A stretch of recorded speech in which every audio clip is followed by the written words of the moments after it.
maybe running meet and greet conventions? I can't say I'm really good at that. I want to talk about TanacOn. Yeah, I was waiting, kind of on my toes. Like, yeah, when's he gonna say it? I'm gonna be honest. The T word. You're lucky that I am actually not well versed in what happened at TanacOn. Can you explain to me like a short summation of the incident? Yeah, absolutely. I mean, I guess you can resonate with me on this though. I had been going to VidCon a few times, and shit was just bad. Like I feel like VidCon didn't really have a place at that time for creators that weren't first generation OG creators or creators that weren't brand friendly. Yeah, I went and I got tackled. No, I know. To be honest with you, like that happening to you was one of the things that really like inspired me toward creating another convention. I wasn't invited to TanacOn. I'm sure you were somewhere lost in translation. Ah, shit. But it's okay. It's better you didn't go in reality. True. Hey, true. Yeah. But yeah, VidCon, I just had some bad experiences, and I really wanted to create a place that I was for the outcasts and for the creators that might not have been welcomed, and a convention that was really centered around, I guess, caring about the actual experiences between the fans and the creators, and really making the creators happier and treating them better and stuff like that. And just, all the things that I wanted to change. And I posted a video about stuff sucking at VidCon, and a bunch of people were just like, TanacOn, do your own convention. And I was like, fuck it, I'll do it. Yeah. I'm sure you're similar and impulsive in that sense. Yeah. If a bunch of people tell you to do something like that, it's it's an ego trip. It's you want to do it. You want to do it right. You want to say fuck you to the big dog that fucked you over and all that kind of stuff. And we just didn't have enough time. I just did it with the wrong people, and you festivaled yourself. You could say that if you want to, Logan. Yeah. I mean, yeah, honestly, I guess you could. Yeah. I mean, because it was set out to be great. People showed up. People showed up. A lot of people showed up. Yeah. And I thought it was going to be phenomenal. But then this is the part where I get foggy. What happened? That the infrastructure wasn't. It was just planned.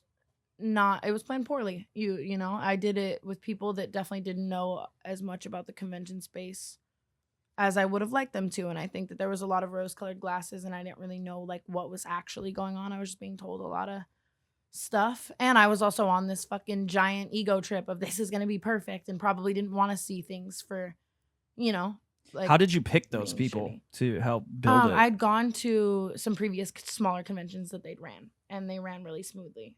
And interesting. So I was like, well, if they can do this in this space, in the same space as well. Like, so what went wrong? What'd they do?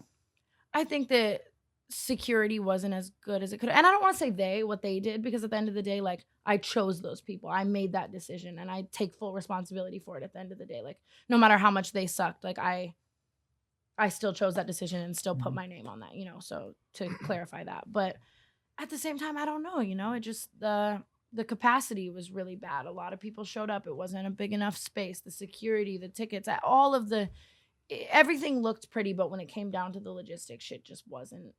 So how do you to hold that many people to begin? There's so many things that went wrong. I could go on for days and days and days, but how do you handle that failure and move on? Honestly, it was absolutely the hardest thing I've like ever had to process in my career. It really, like, I was up here, and it put me right back at rock bottom. It put me completely. Why do you think that?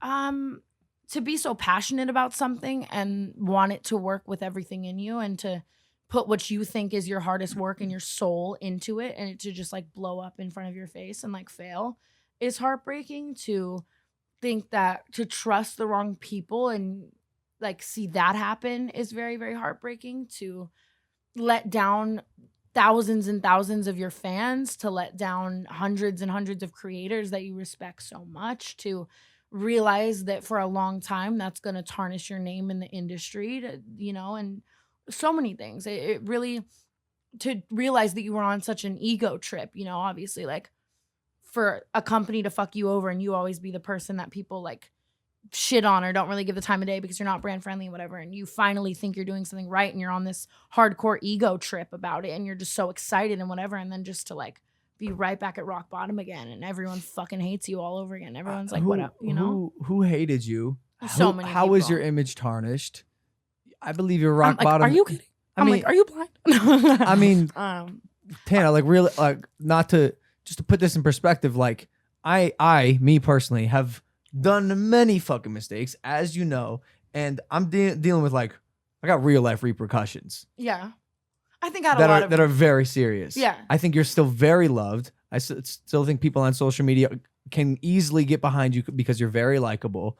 That's very nice of you, Logan. I think you are sitting on a golden opportunity because can you imagine when and if and you should go back and do TanacCon the right way and it would be huge. I don't know. I've had a lot of like offers and stuff like that and you would think that throwing something so bad like that would make people steer away, but if anything, it made all the right companies kind of come forward and want to do it. But of course, I don't know. I just don't know if I'm right for it. Do you think? And I would hate to do it again. And you know, no. This time, no mistakes. Can you imagine? He said this time he's on board. Yeah. TanonCon. Hey, I'm gonna manage this shit. And it's gonna be amazing. I'm just saying. Can you imagine if Fire Festival through the thing that they promoted, it would be fucking phenomenal, incredible, out of this world. And if you did a TanacCon the right way, I'm sure it would kill. Tana and Fuzi team up for the biggest festival ever.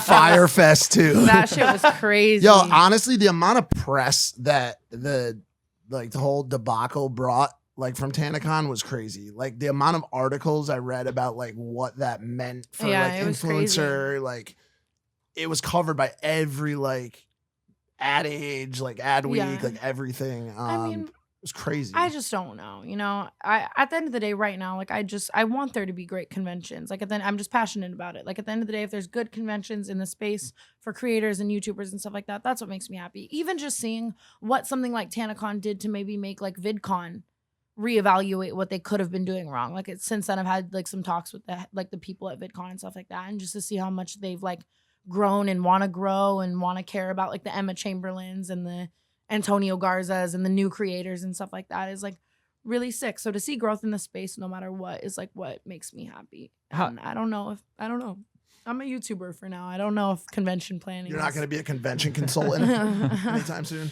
For people out there that might not understand like the power of conventions, what's beneficial for creators when it comes to conventions? I mean, so many things. The exposure, the ability to meet new people to collaborate and work with and gain inspiration from, and the opportunities for creators to meet their fans and fans to meet creators, and awesome, like, what's the word I'm looking for?